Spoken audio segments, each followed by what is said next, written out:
Hello, my name is Laurie and welcome to my art channel. There's been a few changes and it's been a while since I've been here, but today I'm just going to share my colouring pages that I have actually completed, and these have been done since mid-September to up to now. So they're pretty new. I'm not doing art, I'm still doing art, but I kind of been dabbling in colouring in. It's addictive, let's be honest. So I hope you enjoy the video, and I'll see you at the end. So this book is called World of Worlds, clearly, by Kerby Rosanes. Now, I was really scared of this book, I'm not going to lie, because come on, so much detail. However, I decided that, if I'm going to go all in, I might as well just do a whole page, a whole double spread, because why not? So I did, and I used, it's a little bit flatter now because I've had the other book sitting on top of it, but I've used the good old Enchanted that everybody knows and loves, and I also used Prismacolor, and it was my first go with Prismacolor on this bad boy, and to be honest, they're a different. My pencil of choice is Polychromos, and using the Prismacolor is a completely different animal, and you'll see when we go back through the other ones, because I'm sort of working backwards. This is my latest one.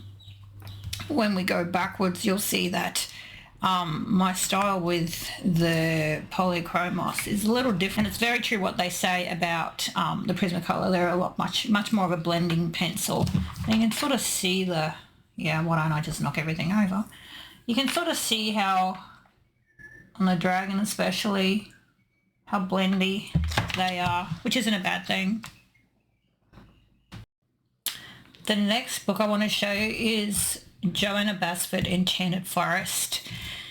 I fell in love with this book, and you'll see I kind of fell in love with it and just kept going. I have since bought Rooms of Wonder as well, and I've got my eye on a couple more. I've got my eye on a couple more, and that was the first page I did, and to be honest, it's very underwhelming. I feel like I just rushed through it and had a bit of a scribble. But it's all in good fun. I don't know. I wasn't feeling it. And my writing is so bad that, kind of wrecked it. So this one is the compass page, and I just did that's just like the pencil shaving, which I realised afterwards I could have just used pastel, which I will probably from now on, because it's a bit of a waste of pencil when you're like sharpening them just to get the lead to blend. So from now on, I'll just use my pastels. Polychromos are probably a little bit too expensive to be using it that extravagantly. But yeah, I'm pretty happy with how this come out. As you can see, it's not as saturated. You've got to do a lot more layers in order for the Polychromos to come out in more of a pigmented kind of medium. But having said that, I feel like they're really good for detail because they're a lot harder, and you don't have to sharpen them as often. That's one thing. I think my Prismacolor is probably not going to last a year the way they're going, because they just are so soft that you've got to continue every time you use it, you're sharpening it. And I'm probably very heavy-handed as well, so that doesn't help.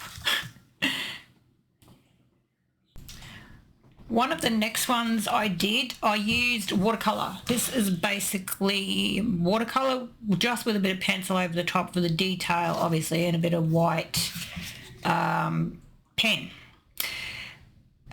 Watercolour, it kind of frustrates me, the watercolour pencils, because see how that's really, it even looks worse on camera, but it's very,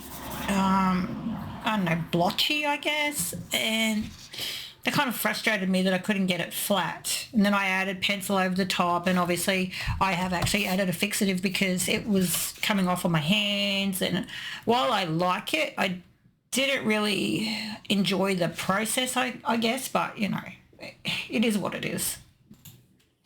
The next one I did was this one, and I really used the watercolours again because they were on my desk.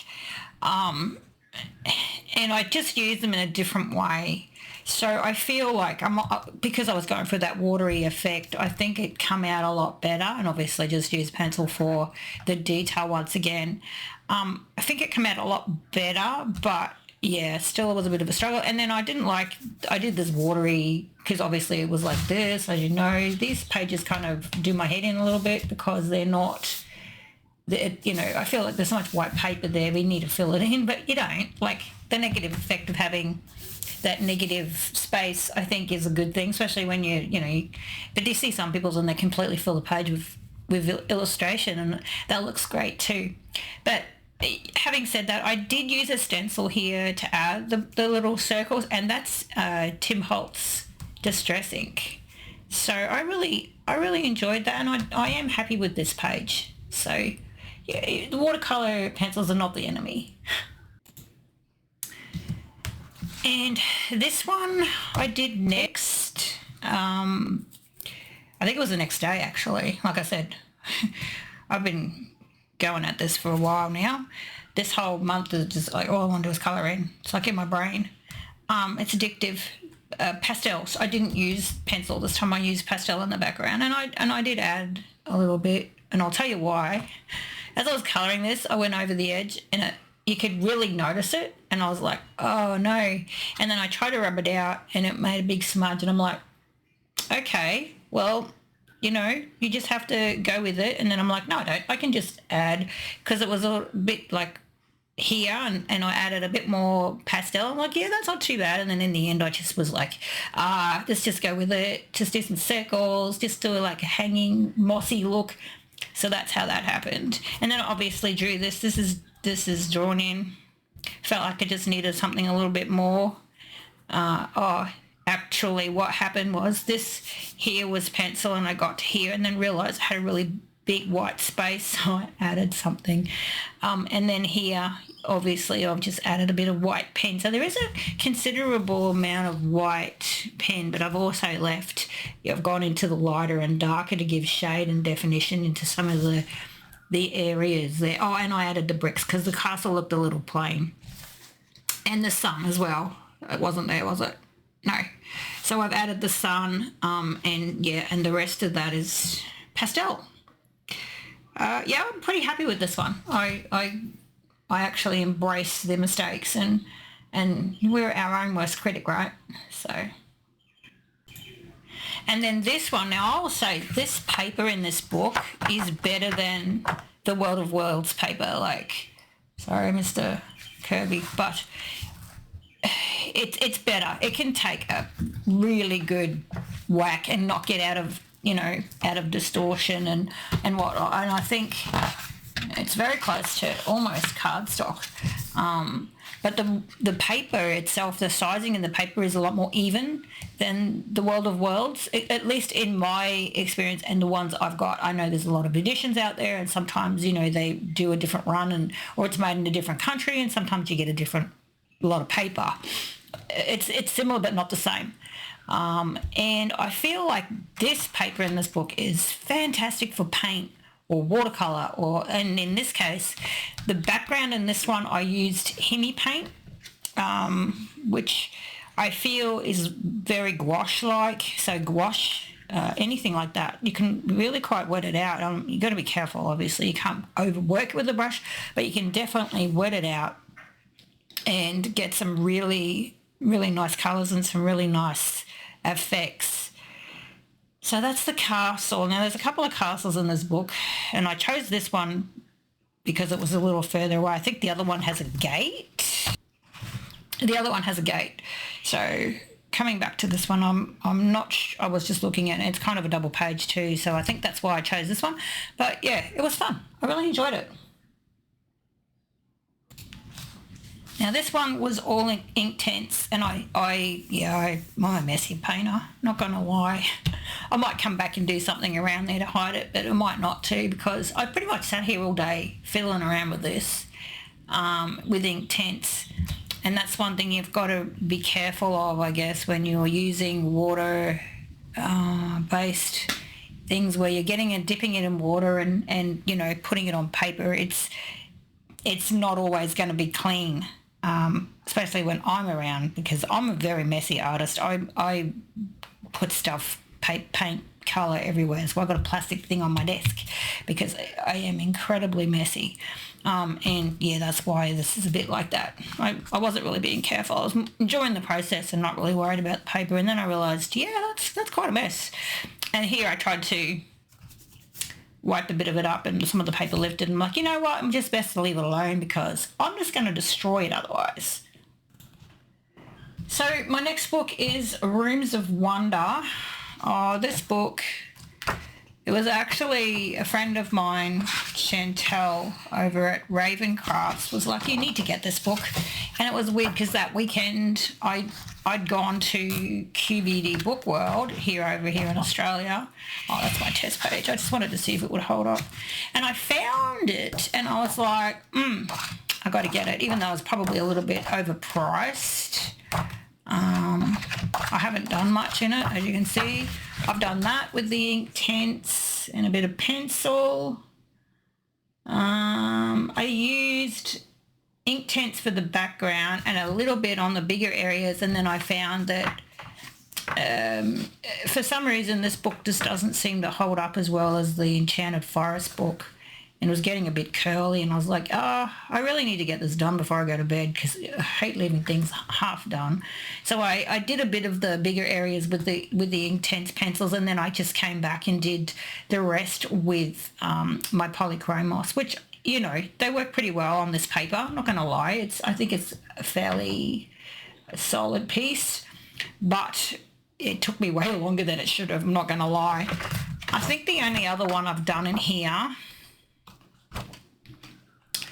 is this room.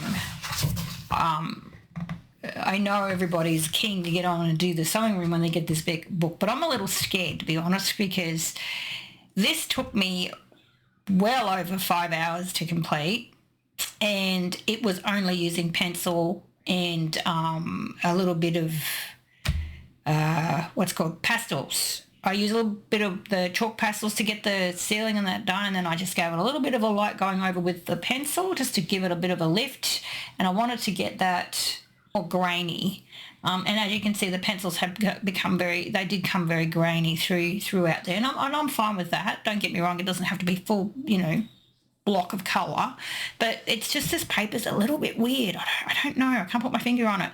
It's almost like the finish on the top of it's almost waxy and they fight the pencil a little bit. But yeah, this will be like 5 hours to complete, which is and that's just like 5 hours of not getting up and getting a cup of tea. That's 5 full-on hours. So I probably sat here for about 7 hours to get it done, which is a little obsessive, a little excessive.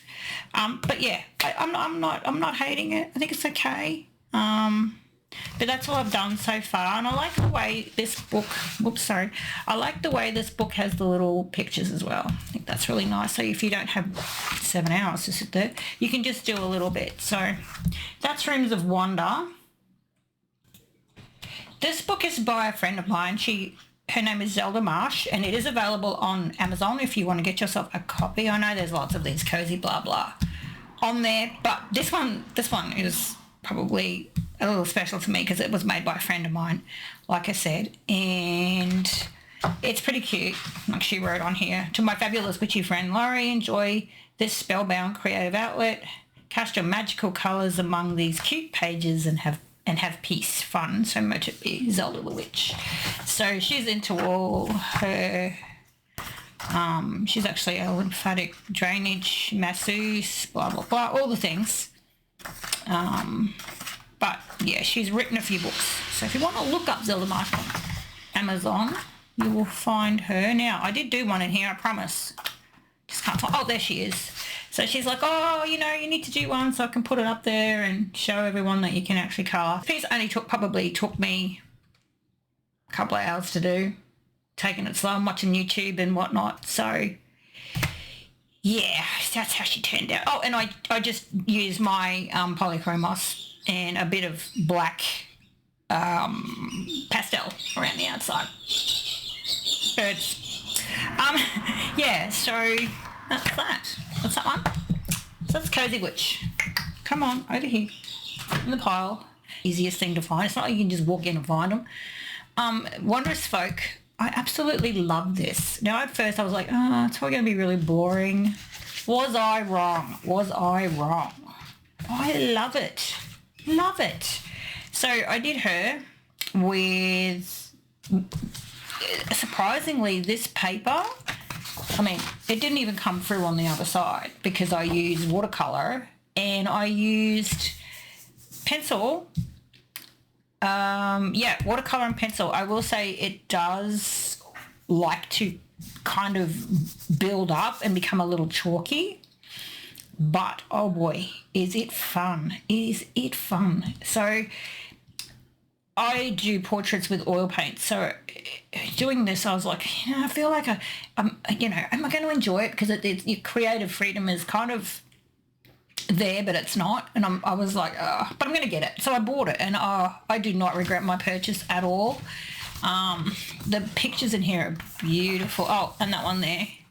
I spray all my stuff with a matte spray, regardless of whether it's pencil or whatever, simply because it protects it, and it also, it stops it from coming over, but it also, when you're touching it and whatnot, it protects the actual picture itself. So I recommend everyone do that.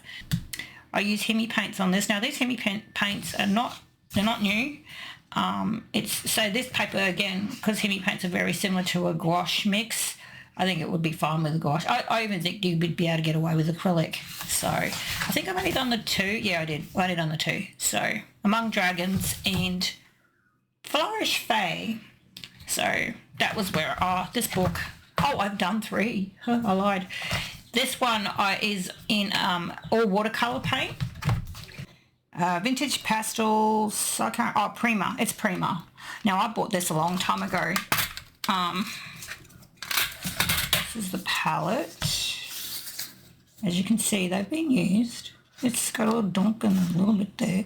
But you can see that was the palette, and it was very, that was all I used. I mixed those 2 colours to get that brown. So it was good fun.